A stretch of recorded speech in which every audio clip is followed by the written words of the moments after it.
മാതാവിനും ഈശോയ്ക്കും 1000 നന്ദി പറയുന്നു. ഞാൻ ചങ്ങനാശ്ശേരി ചെത്തിപ്പുഴ തിരുഹൃദയ ഇടവക അംഗമാണ്. എൻ്റെ പേര് സിജു വർഗീസ്. ഞാൻ ഒരു 14 വർഷമായിട്ട് ഗൾഫിൽ ജോലി ചെയ്യുകയായിരുന്നു. ഞാനൊരു ഷെഫായിട്ട് വർക്ക് ചെയ്യുകയായിരുന്നു. ഈ കൊറോണ സമയത്ത് എൻ്റെ ജോലി നഷ്ടപ്പെട്ടു. അത് കഴിഞ്ഞ് ഒരു 2 വർഷം എനിക്ക് ജോലിയില്ലാതിരുന്നു. അന്ന് എൻ്റെ കൂട്ടുകാരുടെ സഹായത്താലാണ് ഞാൻ അവിടെ നിന്നത്. കാരണം റൂമിൻ്റെ വാടക പോലും കൊടുക്കാൻ എനിക്ക് പൈസ ഇല്ലായിരുന്നു. ആ സമയത്താണ് ഞാൻ യൂട്യൂബിൽ കൃപാസനത്തെക്കുറിച്ച് അറിയുന്നത്. അങ്ങനെ എൻ്റെ കൂട്ടുകാരൻ എനിക്കൊന്ന് അയച്ചു തന്ന ആ ലിങ്ക് വഴിയാണ് ഞാനിത് അറിയുന്നതും ഞാനിവിടെ വന്ന് 2023 ഏപ്രിൽ 3 ഉടമ്പടി എടുക്കുന്നതും. ആ സമയത്ത് ഉടമ്പടി എടുത്തു. അവിടെ നിന്നപ്പോൾ ഒരു കൂട്ടുകാരൻ അയച്ചു തന്നൊരിതുകൊണ്ട് ഞാൻ യൂറോപ്പിലേക്ക് ഒരു ജോലിക്ക് ആപ്ലിക്കേഷൻ കൊടുക്കുകയും പൈസ കൊടുക്കുകയും ചെയ്തു. പക്ഷേ ആ സമയമായിട്ടും കുറച്ചു കാലം ഒരു 5-6 മാസമായിട്ടും എനിക്കതിനെക്കുറിച്ച് യാതൊരു മറുപടിയും കിട്ടുന്നില്ലായിരുന്നു. 6 മാസം കഴിഞ്ഞ് ഞാൻ അവരെ ഒന്ന് വിളിച്ചു നോക്കി. അപ്പോഴാണ് അവർ പറഞ്ഞത് ഇപ്പോൾ പ്രോസസ്സിംഗ് ഒന്നും വിസയൊന്നും അവിടുന്ന് ഇഷ്യൂ ചെയ്യുന്നില്ല എന്ന്. പക്ഷേ ഞാനന്ന് ഒരു 3 ലക്ഷം രൂപ അവർക്ക് കൊടുത്തിട്ടുണ്ടായിരുന്നു. അതും എൻ്റെ കയ്യിൽ നിന്ന് കാശല്ല, കൂട്ടുകാരെല്ലാം കൂടെ എനിക്ക് തന്ന പൈസയായിരുന്നു. ഞാൻ അതിനുവേണ്ടി കൊടുത്തത് അവരുടെ നിന്ന് കടം വാങ്ങിച്ചതാണ്. ആ സമയത്തൊന്നും എൻ്റെ കയ്യിൽ 5 പൈസ പോലും ഇല്ല. വീട്ടിലേക്ക് എനിക്ക് പൈസ അയക്കാനില്ല. ഒത്തിരി ബുദ്ധിമുട്ടി ജീവിക്കുന്ന സമയത്തായിരുന്നു ഞാനിവിടെ വന്ന് ഉടമ്പടി എടുത്തത്. ആ ഉടമ്പടി എടുത്ത സമയത്ത് അത് കഴിഞ്ഞ് ഞാൻ ഉടമ്പടി എടുത്തു. ഒരാഴ്ച കഴിഞ്ഞ് എനിക്ക് എൻ്റെ വർക്ക് പെർമിറ്റ് വരികയും VFSൻ്റെ ഡേറ്റ് കിട്ടുകയും ചെയ്തു. VFSൻ്റെ ഡേറ്റ് എനിക്ക് കിട്ടി ലക്നൗവിലാണ്. ഈ ലക്നൗവിൽ പോയി അവിടുന്ന് തന്നെ ഇൻ്റർവ്യൂവും കഴിഞ്ഞു. ഞാൻ എൻ്റെ പാസ്പോർട്ട് അവിടെ സബ്മിറ്റ് ചെയ്യുകയും ചെയ്തു. ഈ പാസ്പോർട്ട് സബ്മിറ്റ് ചെയ്ത് കഴിഞ്ഞപ്പോഴേ അതിൻ്റെ കാര്യങ്ങളെല്ലാം എനിക്ക് പറഞ്ഞു തരുന്നുണ്ട് അവർ. പക്ഷേ 2 മാസം കഴിഞ്ഞപ്പോൾ എനിക്കൊരു കൊറിയർ വന്നു, നിങ്ങളുടെ വർക്ക് പെർമിറ്റ് റിജക്റ്റ് ആയിരിക്കുന്നു എന്ന്. ആ സമയത്ത് ഞാൻ ആ റിജക്റ്റായ ആ പേപ്പറുമായിട്ട് ജോസഫ് അച്ഛൻ്റെ ആ പേപ്പർ കൊണ്ട് കൊടുക്കുകയും അച്ഛൻ എൻ്റെ തലയിൽ കൈവച്ച് പ്രാർത്ഥിക്കുകയും എന്നിട്ട് പറഞ്ഞു, കുറച്ചുകൂടി ദൈവത്തിലേക്ക് അടുക്കാനുണ്ട്, അടുത്തു കഴിഞ്ഞാൽ നിങ്ങളുടെ ജോലി ശരിയാവുമെന്ന്. ഇവിടെ ആദ്യം ഞാൻ വരുന്നത് ഞാൻ കടം വാങ്ങിച്ച ഇവിടെ ഉടമ്പടി എടുക്കാൻ വേണ്ടി വരുന്നത്. അത് കഴിഞ്ഞ് രണ്ടാമത് ഞാൻ റീസബ്മിഷന് കൊടുത്തു. ആ റീസബ്മിഷന് കൊടുത്ത സമയത്തും ഒരു 3 മാസം വരെയും അതിന് യാതൊരു തരത്തിലുള്ള അനക്കവുമില്ല. പിന്നെയും ഞാനിങ്ങനെ നിൽക്കുന്ന സമയത്താണ് അവരെ ഒന്ന് തിരിച്ചു വിളിച്ചു. അവർ പറഞ്ഞു ശരിയാകും. എല്ലാ ആഴ്ചയിലും ഞാൻ അവരെ വിളിക്കുമ്പോൾ അവർ പറയും ശരിയാകും എന്ന് പറയും. പക്ഷേ ഇത്ര കാലമായിട്ടും യൂറോപ്പിലേത് എൻ്റെ ശരിയായില്ല. അത് പെട്ടെന്നായിരുന്നു. ഇവിടെ വന്ന് പ്രാർത്ഥിച്ചു. എൻ്റെ 3ാമത്തെ പുതുക്കലിൻ്റെ സമയമായപ്പോൾ എനിക്ക് ഖത്തറിൽ ഒരു ജോലിയുടെ ഒരാട് കാണുകയും എൻ്റെ ഒരു കൂട്ടുകാരൻ പറഞ്ഞു അവിടേക്കൊന്ന് ഒരു ആപ്ലിക്കേഷൻ കൊടുക്കുക, എന്തായാലും നിനക്ക് കിട്ടും എന്ന് പറഞ്ഞു. അങ്ങനെ എൻ്റെ കൂട്ടുകാരൻ ഞാൻ പറഞ്ഞതനുസരിച്ച് ഞാൻ അവിടേക്ക് അയച്ചു കൊടുത്തു. 3 ദിവസം കഴിഞ്ഞപ്പോൾ ആ ഹോട്ടലിൻ്റെ ഓണർ എന്നെ തിരിച്ചു വിളിച്ചു, നിങ്ങൾക്ക് ഞങ്ങളുടെ ഹോട്ടലിൽ ജോലി ചെയ്യാൻ താല്പര്യമാണോ എന്ന്. അവർക്ക് ആളിനെ ആവശ്യമായിരുന്നു. ഞാൻ പറഞ്ഞു ശരിയായിരുന്നു, ഞാൻ വരാം. അവർ പറഞ്ഞു നാളെ 10:30 ആകുമ്പോൾ ഇൻ്റർവ്യൂ ആണ്, ഫോണിക് ഇൻ്റർവ്യൂ ആണെന്ന് പറഞ്ഞു. അവരുടെ GM ഒരു ഇംഗ്ലീഷുകാരനാണ്. ആൾ രാവിലെ 10:30 ആയപ്പോൾ ഞാൻ റെഡിയായിട്ടിരുന്നു. നെറ്റ് ഓണാക്കി ഇൻ്റർവ്യൂ എല്ലാം പാസ് ചെയ്ത് നടന്നുകൊണ്ടിരിക്കുമ്പോൾ ഞാൻ മാതാവിൻ്റെ കാശുരൂപം കയ്യിൽ പിടിച്ചുകൊണ്ടാണ് ഇൻ്റർവ്യൂ അറ്റൻഡ് ചെയ്യുന്നത്. ആദ്യം എനിക്കൊരു പേടിയൊക്കെ ഉണ്ടായിരുന്നു. ഇത്രയും വർഷം എക്സ്പീരിയൻസ് ഉണ്ടെങ്കിലും ഒരു ഇൻ്റർവ്യൂ അറ്റൻഡ് ചെയ്യാൻ പേടിയായിരുന്നു. പക്ഷേ മാതാവിന് കാശുരൂപം മുറുകെ പിടിച്ചുകൊണ്ടായിരുന്നു ഞാൻ ആ ഇൻ്റർവ്യൂ അറ്റൻഡ് ചെയ്തത്. ആ ഇൻ്റർവ്യൂ പാസ്സായി. പക്ഷേ യൂറോപ്പിൽ എനിക്ക് പറഞ്ഞ ശമ്പളത്തെക്കാട്ടിലും 10 മടങ്ങ് ഉയർച്ചയിലാണ് മാതാവ് എനിക്ക് ഖത്തറിൽ ജോലി തന്നത്. അത് ഞാൻ ഈ ശനിയാഴ്ച അതായത് 24-ാം തീയതി ഞാൻ ഖത്തറിലേക്ക് പോവുകയാണ്. അത് ഞാൻ എൻ്റെ ഉടമ്പടിയിൽ ഒന്നാമത് വെച്ചിരുന്ന എൻ്റെ ജോലിയായിരുന്നു. കാരണം ജോലിയില്ലാതെ ജീവിക്കാൻ ഭയങ്കര ബുദ്ധിമുട്ടാണ്. അതുപോലെ തന്നെ രണ്ടാമത്തെ ഉടമ്പടിയിൽ എൻ്റെ വെച്ചിരുന്ന ഇതെൻ്റെ മകളാണ്. എൻ്റെ മകളുടെ ഉപരിപഠനത്തിന് വേണ്ടിയായിരുന്നു. പക്ഷേ അന്ന് എൻ്റെ ജോലിയില്ലാതിരിക്കുമ്പം മകൾക്ക് ആഗ്രഹം BSc ഫിസിക്സ് പഠിച്ചു കഴിഞ്ഞിട്ട് UK പോയിട്ട് മെക്കട്രോണിക്സ് ആൻഡ് റോബോട്ടിക് എന്ന് പറഞ്ഞാൽ അതിൻ്റെ PG എടുക്കാനാണ്. എൻ്റെ കയ്യിൽ ₹1 പോലുമില്ല. ഞാൻ മാതാവിനോട് ഉടമ്പടിയിൽ പ്രാർത്ഥിച്ചത് എൻ്റെ മകൾക്ക് വിദേശത്ത് പഠിക്കാൻ വേണ്ടി അമ്മേ മാതാവേ എനിക്ക് നീ അനുഗ്രഹം തരണമേ എന്ന്. അത് ഞങ്ങൾ എഡ്യൂക്കേഷൻ ലോണിന് വേണ്ടി വെച്ചു. ആദ്യം മാനേജർ തരാമെന്നൊക്കെ പറഞ്ഞു. അപ്പോൾ ഞാൻ ലോൺ എടുത്തിട്ടുണ്ടായിരുന്നു, എൻ്റെ വീട് ഞാൻ വാങ്ങിച്ചത്. അപ്പോൾ ആ ലോണിൻ്റെ പെൻഡിങ് ഉള്ളതുകൊണ്ട്, കാരണം ജോലിയില്ലാത്തത് കൊണ്ട് ലോൺ അടയ്ക്കാനും ബുദ്ധിമുട്ട്, 28,000 രൂപ വെച്ച് മാസം അടയ്ക്കണം. അതൊരു 6 മാസമായിട്ട് പെൻഡിങ്ങില്ല.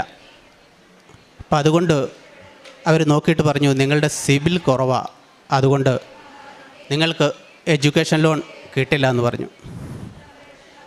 അങ്ങനെ വിഷമിച്ചിരിക്കുമ്പോഴാണ് ഞാൻ എന്നും രാവിലെ മാതാവിൻ്റെ പ്രത്യക്ഷീകരണ പ്രാർത്ഥന 5 മണിയാകുമ്പോൾ ചെല്ലും. കാരണം 5:30 കുർബാനയുണ്ട്. എല്ലാ ദിവസവും ഞാൻ കുർബാനയ്ക്ക് പോകും, കുർബാന സ്വീകരിക്കും, മാതാവിനോട് എന്നും പ്രാർത്ഥിക്കും. ആ സമയത്തൊരു ദിവസം ബാങ്കിൽ നിന്ന് വിളിച്ചിട്ട് പറഞ്ഞു, നിങ്ങൾക്ക് അടയ്ക്കാനുള്ളതിൻ്റെ പകുതി അടച്ചാൽ നിങ്ങൾക്ക് ഈ എഡ്യൂക്കേഷൻ ലോൺ പാസ്സാക്കി തരാമെന്ന്. എൻ്റെ കയ്യിൽ 5 പൈസ പോലും ഇല്ല. പക്ഷേ ഞാൻ ആ സമയത്ത് എൻ്റെ കൂട്ടുകാരോട് 2-3 പേരോട് ചോദിച്ചു. അവർ തന്ന ആ പൈസ കൊണ്ട് ഞാനൊരു 3 മാസത്തെ ലോൺ അടച്ചു. ആ 3 മാസത്തെ ലോൺ അടച്ചപ്പം അവർ ഇത് പാസ്സാക്കി തരാമെന്ന് പറഞ്ഞ മാനേജർ അവിടെ നിന്ന് സ്ഥലം മാറിപ്പോയി. പുതിയതായിട്ട് വന്ന മാനേജർ പറഞ്ഞു, ഈ പെൻഡിങ് ഉള്ളതുകൊണ്ട് കിട്ടാൻ ബുദ്ധിമുട്ടാണെന്ന്. ആ മാനേജറുടെ അടുത്ത് ചെന്ന സമയത്ത് ഇവിടുന്ന് വെഞ്ചരിച്ച് തന്ന ആ ഉപ്പ് മാനേജറുടെ ക്യാബിനിൽ ഇടുകയും അന്നൊരു വിശ്വാസ പ്രമാണം ചൊല്ലി ഞങ്ങൾ 2 പേരും ആ ക്യാബിനിൽ നിന്ന് ഇറങ്ങി വരികയായിരുന്നു. തിരിച്ച് വീട്ടിൽ വന്ന് ഒരു 4 ദിവസം കഴിഞ്ഞപ്പോൾ ആ മാനേജർ തിരിച്ചു വിളിച്ചു. നാളെ നിങ്ങൾ ഞങ്ങളുടെ ഹെഡ് ഓഫീസിൽ വരണമെന്ന് പറഞ്ഞു. ഹെഡ് ഓഫീസിൽ ചെന്ന സമയത്ത് ആ മാനേജർ പറഞ്ഞു, അവിടുത്തെ റീജിയണൽ മാനേജറാണ് പറഞ്ഞത്, നിങ്ങൾക്ക് 4 മാസത്തെ പെൻഡിങ് ഉണ്ട്, ഈ മാസത്തെ അങ്ങോട്ട് കൂട്ടി 4 മാസത്തെ പെൻഡിങ്ങാണ്, അതിൽ കുറച്ചെങ്കിലും അടയ്ക്കാൻ പറ്റുമോ എന്ന് ചോദിച്ചു. ഞാൻ പിന്നെയും കൂട്ടുകാരെ ആശ്രയിച്ചു. കൂട്ടുകാരുടെ കയ്യിൽ നിന്ന് കിട്ടിയ ആ പൈസയിൽ നിന്ന് ഒരു 2 മാസം കൂടെ അടച്ചു. പിന്നെയും 2 മാസത്തെ പെൻഡിങ്ങാണ്. ആ സമയത്ത് ഈ മാതാവിനോട് മുട്ടിപ്പായിട്ട് ഞാൻ പ്രാർത്ഥിക്കും. ചില സമയത്ത് പൈശാചിക ബന്ധനത്തിലൊക്കെ എടുപ്പം നമ്മൾ ജീവിതം അവസാനിപ്പിച്ചാലോ എന്നൊക്കെ ആലോചിക്കും. ആ സമയത്ത് വിശ്വാസ പ്രമാണം ചൊല്ലും. അങ്ങനെ ചൊല്ലി ഇരിക്കുന്ന സമയത്താണ് ആ മാനേജർ പറഞ്ഞു, നിങ്ങളുടെ ലോൺ പാസ്സായിട്ടുണ്ടെന്ന്. മകളുടെ ലോൺ പാസ്സായി. അങ്ങനെ ആദ്യ ഗഡുവായ ഞങ്ങൾ വെച്ചത് 15 ലക്ഷം രൂപയാണ്. പക്ഷേ അത് പാസ്സായി വന്നത് മാതാവിൻ്റെ കൃപ കൊണ്ട് 18.5 ലക്ഷം രൂപയാണ് അവർ പാസ്സായി തന്നത്. അതിൽ ആദ്യ ഗഡുവായ 7,50,000 രൂപ കഴിഞ്ഞ ആഴ്ചയിൽ UK യൂണിവേഴ്സിറ്റിയിൽ ബാങ്ക് അയച്ചു കൊടുത്തു. അടുത്ത മാസം 18-ാം തീയതിയാണ് മകൾ ക്ലാസ് തുടങ്ങുന്നത്. അടുത്ത മാസം ആദ്യം മകൾ പോകും. ഇവിടെ വിസയ്ക്ക് വേണ്ടിയാണ് അവൾ വെയിറ്റ് ചെയ്യുന്നത്. അമ്മ മാതാവ് അത് നടത്തി തരുമെന്ന് നല്ല വിശ്വാസമുണ്ട്. അതേപോലെ തന്നെ ഇതെങ്ങനെ ചെയ്യുന്നെങ്കിലും നമ്മുടെ കാര്യങ്ങൾ മാത്രമല്ലായിരുന്നു. 3-ാമത്തെ ഉടമ്പടിയിൽ എൻ്റെ വീടിൻ്റെ തൊട്ട് താഴെയുള്ള ഒരു വീട്ടിലെ ഒരു അച്ചായനെ നല്ലതായിട്ട് മദ്യപാനിയായിരുന്നു. ആ ചേച്ചി വന്ന് എന്നും പറയും, മോനെ നിങ്ങൾ പ്രാർത്ഥിക്കുമ്പോൾ ഞങ്ങൾക്ക് വേണ്ടി ഇങ്ങോട്ട് ഒന്ന് പ്രാർത്ഥിക്കണമെന്ന്. ആ ചേട്ടൻ എന്നും കുടിച്ചിട്ട് വന്ന് കിട്ടുന്ന കാശ് മുഴുവൻ കുടിക്കും. വണ്ടി ചിലപ്പം റോഡിലായിരിക്കും കിടക്കുന്ന, ചേട്ടൻ ആ റോഡിൻ്റെ സൈഡിലും കാണും. പോക്കറ്റിലുള്ള പൈസ മുഴുവൻ ആരെങ്കിലും എടുത്തുകൊണ്ട് പോകും. ആരെങ്കിലുമാണ് ആ ചേട്ടനെ വീട്ടിൽ കൊണ്ട് വിടുന്നത്. ഇപ്പം ഞങ്ങൾ 3-ാമത്തെ ഉടമ്പടിയിൽ വെച്ചത് ആ ചേട്ടൻ്റെ മദ്യപാനം മാറണമെന്നാണ്. ഇപ്പോൾ 6 മാസമായിട്ട് ആ ചേട്ടൻ മദ്യപിക്കുന്നുമില്ല. അങ്ങനെയുള്ള ചീത്ത കൂട്ടുകളിൽ നിന്നെല്ലാം വിട്ട് ആ കുടുംബം നല്ലതായിട്ട് നോക്കുന്നു. ഈ നൽകിയ അനുഗ്രഹത്തിന് ദൈവമാതാവിന് 1000 നന്ദി പറയുന്നു. ഇനിയുള്ള എൻ്റെ 3 നിയോഗങ്ങളാണ്. അതും മാതാവ് എനിക്ക് നടത്തി തരും. പക്ഷേ ഞാനൊരു 3 ലക്ഷം രൂപ മാൾട്ടയ്ക്ക് കൊടുത്തായിരുന്നു. ആ പൈസ തിരിച്ചു കിട്ടിയിട്ടില്ല. പക്ഷേ ഞാൻ പോകുന്ന ആ ഖത്തറിലാണ് അതിൻ്റെ ഓഫീസുള്ളത്. അപ്പോൾ മാതാവ് അതെനിക്ക് പൂർണ്ണമായിട്ടും നടത്തി തരുമെന്ന് നല്ല വിശ്വാസമുണ്ട്. ഇപ്പം ഞാൻ ഈ കാരുണ്യ പ്രവൃത്തി ചെയ്യുമ്പോഴേ അടുത്ത ഒരു കുന്നന്താനം എന്ന് പറഞ്ഞൊരു സ്ഥലമുണ്ട്. അവിടെ അംഗവൈകല്യം സംഭവിച്ച കുട്ടികളൊക്കെ താമസിക്കുന്ന സ്ഥലമാണ്. അവിടെ എന്നാ കഴിയുന്നത് പൈസ എൻ്റെ കയ്യിലില്ലെങ്കിലും ഞാൻ എവിടുന്നേലും കടം വാങ്ങിക്കും. അവരുടെ ആഹാരത്തിനുള്ള പൈസ അവിടെ കൊണ്ടു കൊടുക്കും. പിന്നെ ഇവിടുന്ന് കിട്ടുന്ന ഈ പത്രം ഞാൻ ഇവിടുന്ന് വാങ്ങിച്ചുകൊണ്ട് പോവുകയാണെങ്കിൽ ഞാൻ ഓരോ വീടുകളിലും കയറി ഇറങ്ങിയാണ് കൊടുക്കുന്നത്. ചിലർ പറയും, മോനെ ഇത് നടക്കുന്നതാണോ എന്നൊക്കെ ചോദിച്ചിട്ടുണ്ട്. ചുമ്മാ പറയുന്നതല്ലേ എന്ന് ചോദിക്കും. ഞാൻ അവരോടൊന്നും പറയില്ല. അവരുടെ കയ്യിൽ നിന്ന് ആ പത്രം അവർ വാങ്ങിച്ചില്ലെങ്കിൽ അത് തിരിച്ചു വാങ്ങിക്കും. ഓരോ വീടുകളിലും കയറി അതുകൊണ്ട് കൊടുക്കും. അത് കൊടുത്തിട്ട് തിരിച്ചു വരും. ഇങ്ങനെ സംഭവിച്ചുകൊണ്ടിരിക്കുന്ന സമയത്താണ് എൻ്റെ ഈ ജോലിയുടെ ഇൻ്റർവ്യൂ എല്ലാം കഴിഞ്ഞു. ആ ജോലിയുടെ മെഡിക്കലിനുള്ള പേപ്പർ വരുന്നത്. കാരണം അന്ന് എന്നോട് യൂറോപ്പിൽ 1 ലക്ഷം രൂപയാണ് പറഞ്ഞത്. ഇന്ന് എനിക്ക് ശമ്പളം തരുന്നത് 1.5 ലക്ഷം രൂപ ആദ്യം തരാമെന്ന് പറഞ്ഞു. കാരണം എൻ്റെ കടങ്ങളൊക്കെ വീട്ടാൻ ദൈവമാതാവ് ഇരട്ടി ശമ്പളമാണ് തരുന്നത്. അവർ പറഞ്ഞു 1 വർഷം കൊണ്ട് നീ ചോദിച്ച ശമ്പളം ഞാൻ തരാം എന്ന ഓർഡർ പറഞ്ഞു. പക്ഷേ നിൻ്റെ വർക്ക് എങ്ങനെയാണെന്നറിയില്ല. ഞാൻ പറഞ്ഞു, എനിക്ക് 14 വർഷത്തെ എക്സ്പീരിയൻസ് ഗൾഫിലുണ്ട്. ആ 14 വർഷത്തെ എക്സ്പീരിയൻസ് പോരെ സാറെന്ന് ചോദിച്ചു. അത് പോരാ, നീ ജോലി ചെയ്ത എന്തെങ്കിലും വീഡിയോ ഉണ്ടോ എന്ന് ചോദിച്ചു. അപ്പം ഞാൻ ഞാനൊരു ഷെഫായതുകൊണ്ട് ഞാൻ അങ്ങനെയുള്ള കാര്യങ്ങളൊക്കെ ഞാൻ എടുത്തു വെച്ചിട്ടുണ്ടായിരുന്നു. അത് 2 എണ്ണം ഞാൻ അവർക്ക് അയച്ചു കൊടുത്തു. അത് ഇഷ്ടപ്പെട്ടിട്ട് അവർ പറഞ്ഞു, ഓക്കെ, മെഡിക്കലിനുള്ള പൈസയെല്ലാം ഞങ്ങൾ അടച്ചിട്ടുണ്ട്. കൊച്ചിയിൽ ഖത്തറിൻ്റെ വിസ സെൻ്ററുണ്ട്, അവിടെ പോയി മെഡിക്കൽ എടുക്കുക. ഞാനത് മെഡിക്കൽ എടുത്തു. 2 ദിവസം കഴിഞ്ഞപ്പോൾ എൻ്റെ റിസൾട്ട് വന്നു. ആ റിസൾട്ട് ഞാൻ പാസ്സായി. ആ 2 ദിവസം കൂടെ കഴിഞ്ഞ് എനിക്കവർ വിസ അയച്ചു തന്നു. ഈ 24-ാം തീയതി ഞാൻ ഖത്തറിൽ ജോലിക്ക് പോവുകയാണ്. അമ്മ മാതാവ് നൽകിയ ഈ അനുഗ്രഹത്തിന് കോടാനുകൂടി നന്ദി പറഞ്ഞാലും മതിയാവില്ല. എല്ലാ ദിവസവും ഈ കുർബാന സ്വീകരിച്ച് മാതാവിന് എൻ്റെ ഈ കാര്യങ്ങൾ ഞാൻ കാഴ്ചവെക്കുകയായിരുന്നു. അതിൻ്റെ ഫലമായിട്ടാണ് മാതാവ് എന്നെ അനുഗ്രഹിച്ചത്. എൻ്റെ വീടിൻ്റെ കടങ്ങൾ ഇങ്ങനെ കിടക്കുകയാണ്. മകൾ പഠിക്കാൻ പോകുന്നു, അവൾക്ക് പിന്നെയും ക്യാഷ് വേണം. അമ്മ മാതാവ് നൽകിയ അനുഗ്രഹത്തിന് 1000 നന്ദി പറയുന്നു. പരിശുദ്ധ അമ്മയുടെ മധ്യസ്ഥതയിൽ ഇപ്പം വ്യക്തിപരമായിട്ട് ലഭിച്ച അനുഭവവും ഇപ്പോൾ മകളുടെ കാര്യം കൂടി ചേർത്താണ് ഇപ്പോൾ ഈ സാക്ഷ്യം പറയുന്നതിൽ ഏറ്റവും പ്രധാനപ്പെട്ടത്. ഉടമ്പടിയിൽ കൃത്യമായിട്ടും വ്യക്തമായിട്ടും നിൽക്കുവാനും ഉള്ളൊരു ഗൗരവത്തോടുകൂടി നിലനിൽക്കുവാനുള്ള പരിശ്രമം ഇദ്ദേഹത്തിൻ്റെ ഭാഗത്തുണ്ടെന്നുള്ളത് സാക്ഷ്യം കേൾക്കുമ്പം വ്യക്തമാണ് ഇവിടെ പറയുന്ന എല്ലാ കാര്യങ്ങളിലും.